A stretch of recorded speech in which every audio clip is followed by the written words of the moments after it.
सर्वेभ्यो नमो नमः। मैं doctor Praful sir.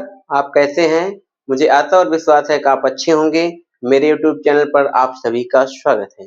आइए आज हम लोग पढ़ेंगे व्यंजन संधि के बारे में।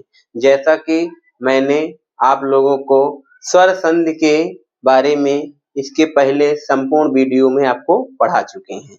आप अगर ना देखे हो तो मेरे वीडियो में जाइए। पहले मैंने आपको स्वर संधि के बारे में पूरा अच्छे से पढ़ा दिया है। स्वर संधि के 8 भेद होते हैं। उन 8 को मैंने अलग अलग वीडियो में पढ़ाया है। अगर आप ना पढ़े हो तो जाके मेरे वीडियो को अच्छे से पढ़ लीजिएगा। इसके इसी क्रम में आता है दूसरा संधि में, जो हमारा संधि के 3 भेद होते हैं ना, स्वर संधि, व्यंजन संधि और विसर्ग संधि। तो उसमें दूसरा भेद हमारा आता है कौन सा? व्यंजन संधि। तो व्यंजन संधि के क्या होता है, इसकी परिभाषा पहले हम लोग जान लेते हैं। व्यंजन संधि की परिभाषा क्या होता है? जब प्रथम पद के अंत में कोई व्यंजन वर्ण हो और द्वितीय पद के प्रारंभ में क्या होगा? कोई स्वर या व्यंजन वर्ण होता है, तो वह व्यंजन वर्ण व्यंजन संधि कहलाता है। समझ गए? स्वर संधि में क्या होता है? स्वर का मेल स्वर से होता है, वहां स्वर संधि होता है।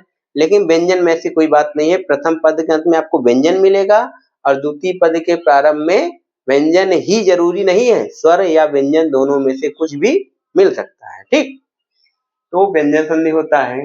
तो इसका उदाहरण देख लेते हैं। जैसे देखो, प्रथम पद में क्या आया है? सत धनचित लिखा है। तो प्रथम पद के अंत में हमारा क्या आया? ता हलंत है, मतलब व्यंजन है। और द्वितीय पद के प्रारंभ में क्या आया है? च आया है। ई नहीं आया। पहले च बोले, च में ई की मात्रा लगा तब ई आया। यहाँ च आया, व्यंजन के बाद व्यंजन वर्ण आ रहा, व्यंजन संधि होगा। व्यंजन के बाद कभी कभी स्वर भी आ जाता है, वहां क्या होता है? तब भी वहां व्यंजन संधि होती है। तो आज हम लोग देखते हैं व्यंजन संधि के पहले कुल प्रकार कितने हैं, कितने संधियां पढ़ना व्यंजन संधि में। तो पहला संधि हमारा जो है आप इसमें है आपका इष्टुत्व संधि। इष्टुत्व व्यंजन संधि। कौन संधि है इसमें? इष्टुत्व व्यंजन संधि। इसका सूत्र क्या है? देखिए संस्कृत में स्तोः इष्चुना चुः। क्या है? स्तोः इष्चुना चु। ये कहता क्या है कि जब प्रथम पद के अंत में ता या चा वर्ग हो और द्वितीय पद के प्रारंभ में तालब्य सा या चा वर्ग हो, तो दंत सा को तालब्य सा, ता वर्ग को चा वर्ग हो जाता है। अर्थात इसमें संधि होने के बाद में लिखा है ये वाला सा हो जाएगा और या तो ये वाला चा वर्ग हो जाता है। तो इष्टुत संधि में ये क्या होता है? इष्टुत संधि में संधि होने के बाद यही दो चीज होता है, ये सा हो जाएगा अथवा चा वर्ग हो जाता है इस संधि में। इसलिए यहाँ लिखा है इष्टुत, मतलब सा या चा वर्ग हो जाता है। तो पहली संधि आपको ये पढ़ना, इष्टुत संधि। दूसरा क्या है हमारा? दूसरा है इष्टुत व्यंजन संधि। ठीक है, कौन सा है? इसको बोलेंगे इष्टुत, इष्टुत व्यंजन संधि। इसका सूत्र क्या है? स्तोः इष्टुना टुः। क्या बोलेंगे? स्तोः इष्टुना टुः।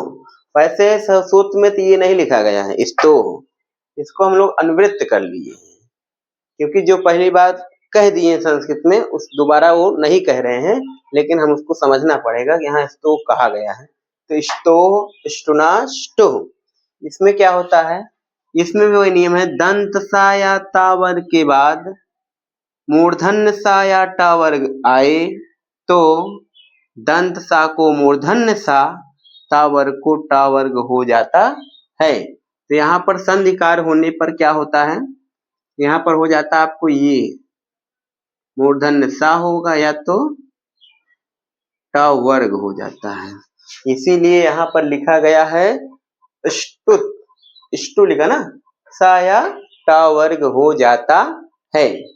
ये आपका दूसरा संधि है इष्टुत संधि। चलिए तीसरा देखते हैं हमारा क्या है। तीसरा है आपका जस्व संधि। क्या? जस्व व्यंजन संधि। जस्त, यहाँ पर जसत तो नहीं पढ़ा जाएगा, जस्त, जस्त क्या पढ़ेंगे? जस्त व्यंजन संधि। ये कितने, इसके दो भेद होते हैं। क्या होते हैं इसके? दो भेद। एक होता है पदांत, पदांत जस्त, एक होता है अपदांत।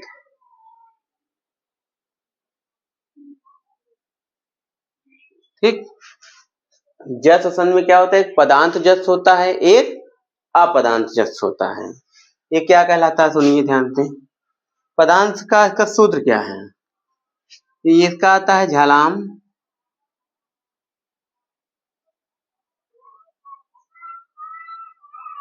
जसो अंते। क्या आता है? झलाम जसो अंते, झलाम जसो अंते। यहाँ अ नहीं पढ़ते हैं, लेकिन यहाँ ये अ था, अ का वग्रा हो गया तो इसको बोलेंगे झलाम जशोंते, झलाम जशो अंते। समझ गए? इसके बाद आता है क्या हमारा? अपदांत का। इसका सूत्र है झलाम जस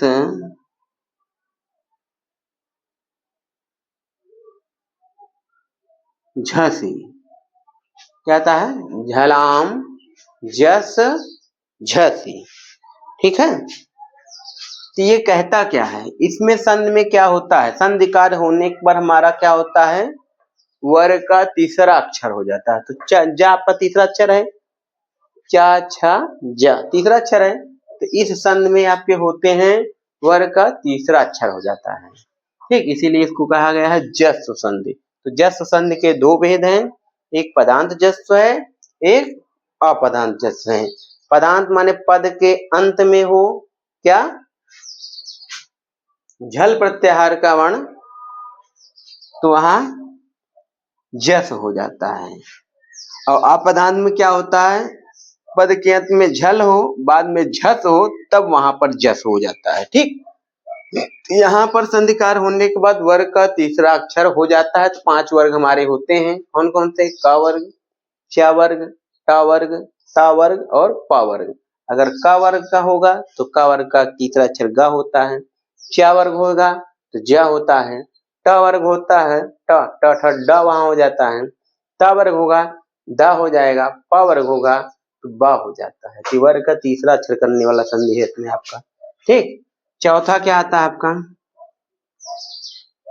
चौथा हमारा आता है चर्त संधि। क्या है?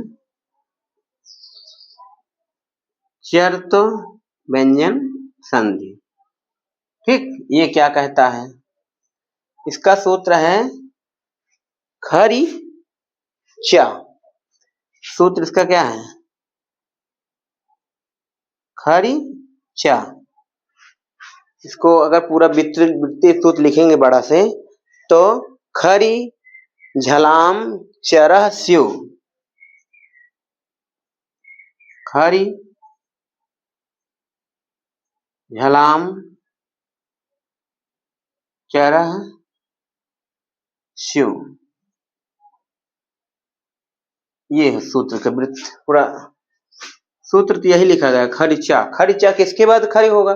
खरी मतलब खर प्रत्याहार का वर्ण कब होने पर? बाद में होने पर। तो किसके बाद होने पर? इसलिए पूरा सूत्र यहाँ ही लिखा गया आपका। क्या कहता है? ये वर्ग का पहला अक्षर करने वाला सूत्र है। अगर वर्ग का कहीं तीसरा अक्षर रहता है तो पहला हो जाता है, पहला रहता है तीसरा हो जाता है। यहाँ वर्ग का कौन सा अक्षर करता है? पहला अक्षर। तो चा वर्ग हमारा पहला अक्षर है। यहाँ पर क्या होगा? 5 वर्ग होते हैं, का होगा या तो चा होगा या तो टा होगा या तो ता होगा या तो प होगा। ये वर्ग का पहला अक्षर करने वाला सूत्र है। कैसे होगा? एक सूत्र कहता है कि झल प्रत्याहार के बाद खरिचा, अच्छा माने क्योंकि आगे झल कह दिए थे, झल कह दिए थे, इसलिए यहाँ पर बार बार झल नहीं बोले थे, यहाँ से बोले खरिचा, खरिचा बोले इसलिए। लेकिन यहाँ पूरा सूत्र ये होगा आपका कि झल प्रत्याहार के बाद यदि खर प्रत्याहार का वर्ण हो तो वहां पर झल के स्थान पर चर हो जाता है। यहाँ पर चर मतलब वर्ग का पहला अक्षर इसमें आता है। संधि पढ़ने के लिए आपको सबसे आवश्यक चीज क्या होती है? माहेश्वर सूत्र। माहेश्वर सूत्र आपको तो याद होना अति आवश्यक है। अगर आपको माहेश्वर सूत्र याद नहीं है तो संधि आपको पढ़ने में बहुत कठिनाई होती है। हिंदी वालों को बहुत दिक्कत होती है। हाँ, इसके बाद का चा ता पा वा वा दिखे तो इसके बाद ये हो जाता है, इसमें पढ़ने में बहुत समस्या होती है हिंदी में। संस्कृत में जबकि संधि पढ़ना बहुत आसान है, सिर्फ आपको दो काम करना होगा। पहला काम आपका है कि आप इसको माहेश्वर सूत्र को अच्छी तरह से याद कर लीजिए संख्या वाइज। जैसे पांचवा बोले तो आप सीधे बताइए हैवरट, 10वां बोले जबगढ़ 10। इस तरह पूरे आप माहेश्वर सूत्र पढ़ लीजिए, उसको याद कर लीजिए। मैंने आपको माहेश्वर सूत्र ट्रिक के माध्यम से याद कराया भी है। वीडियो मैंने इसको पहले पढ़ाया या शुरुआत में इसको मैंने पढ़ाया था, तो आप मेरे वीडियो देख लीजिए, माहेश्वर सूत्र पढ़ लीजिए। उसी के बाद मैंने प्रत्याहार भी बताया था, क्योंकि प्रत्याहार से ही पूरी संधि चलती है। प्रत्याहार अति आवश्यक है। कौन सा? माहेश्वर सूत्र और प्रत्याहार आपको आना चाहिए, तभी आपको संधि पढ़ने में बहुत आसानी होगी और बहुत मजा आएगा पढ़ने में। ठीक, तो ये क्या कहता है समझ गए आप लोग। इसके बाद आता है हमारा एक संधि है पांचवा हमारा है लत्व संधि। लत्व व्यंजन संधि, ये क्या कहता है? इसका सूत्र है तोरली। क्या है? तोरली। क्या सूत्र है इसका?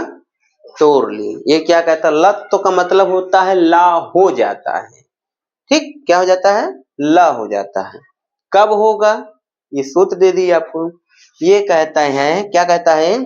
तो मतलब तावर के बाद, अर्थात जब प्रथम पद के अंत में ता था दा धा ना में से कुछ हो, बाद में क्या होगा आपका? ला आया हो, तो इस ता वर्ग को क्या कर देता है? ला कर देता है। इसीलिए यहाँ पर ला हो जाता है, इसलिए सूत्र का नाम ही दे दिया लत्व संधि। ठीक, समझ गए। आगे देखिए, छठवां आता है, कौन सा है आपका? अनुस्वार संधि। अनुस्वार स्वर संधि। ठीक, ये क्या कहता है? अनुस्वार संधि क्या कहता है? इसका सूत्र है हमारा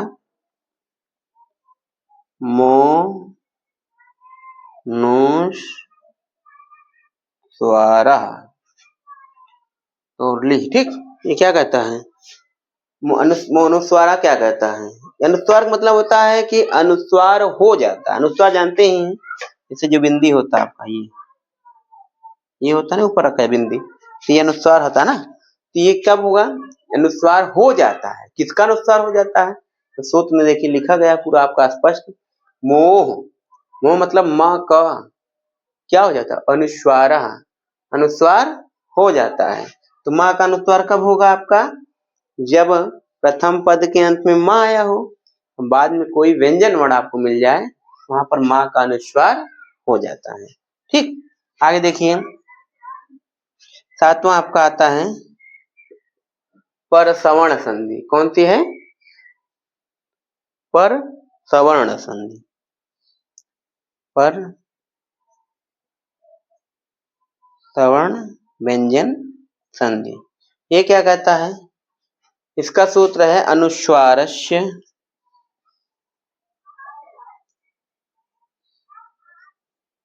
अनुस्वारस, क्या है? अनुस्वारस्य यय पर सवर्णः। अनुस्वारस्य यय पर सवर्णः, ये क्या कहता है? ये कहता है कि जहां आपने अनुस्वार के पर, सवर्ण माने उसका वर्ण हो जाए, सवर्ण माने वही वर्ण हो जाए। किसका? जैसे का वर्ग है तो अंगा हो जाता है, च वर्ग है तो इया हो जाएगा, ट वर्ग है तो ड़ हो जाएगा, ता वर्ग है तो ना हो जाएगा, पा वर्ग है तो मा हो जाएगा, अर्थात अंतिम वर्ण हो जाता है, पंचमाक्षर हो जाता है। कब हो जाता है? इस अनुस्वार का हो जाता है। लेकिन कब होगा?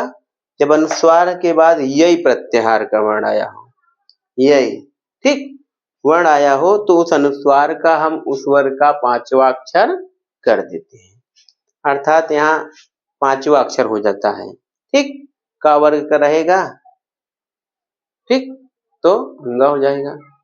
क्या वर्ग रहेगा तो ञ। इसी तरह आपके पंचमाक्षर हो जाते हैं। तो ये आपके कुल कितने हो गए? 7 संधियां हैं आपके। ठीक, तो 7 संधियां आपको पढ़ना है व्यंजन संधि में।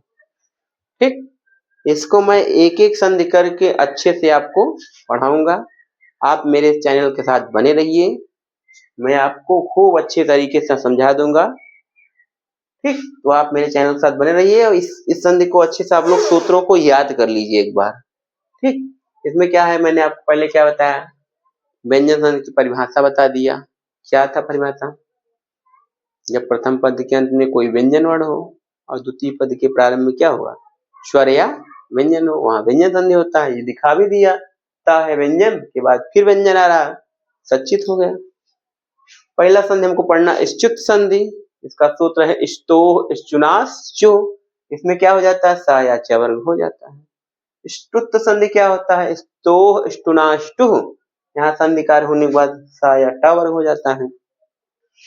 इसी तरह जस संधि है, वर्ग का तीसरा अक्षर हो जाता है। पदांत है, पद के अंत में अपदांत कोई धातु इत्यादि हो, वहां पर वर्ग का तीसरा अक्षर हो जाता है।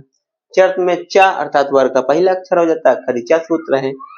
इसी तरह लत संधि क्या है, लत में ला हो जाता है, किसके बाद, तावर के बाद ला आए, ला हो जाएगा। अनुस्वार के बाद माँ के बाद माँ का अनुस्वार हो जाएगा, बाद में व्यंजन वर्ण मिल जाए आपको। परसवर्ण संधि में क्या होता है, अनुस्वार यही परसवर्ण। उस अनुस्वार का हम और कुछ कर सकते, अर्थात 5वां अक्षर भी हो जाता है। तो मुझे आता और विश्वास है कि आप इन सूत्रों को अच्छी तरह से समझ चुके होंगे। तो मेरे चैनल के साथ बने रहिए और लोगों तक इसको भेजिए, लोग इसको सब्सक्राइब करें। नमो नमः, धन्यवाद।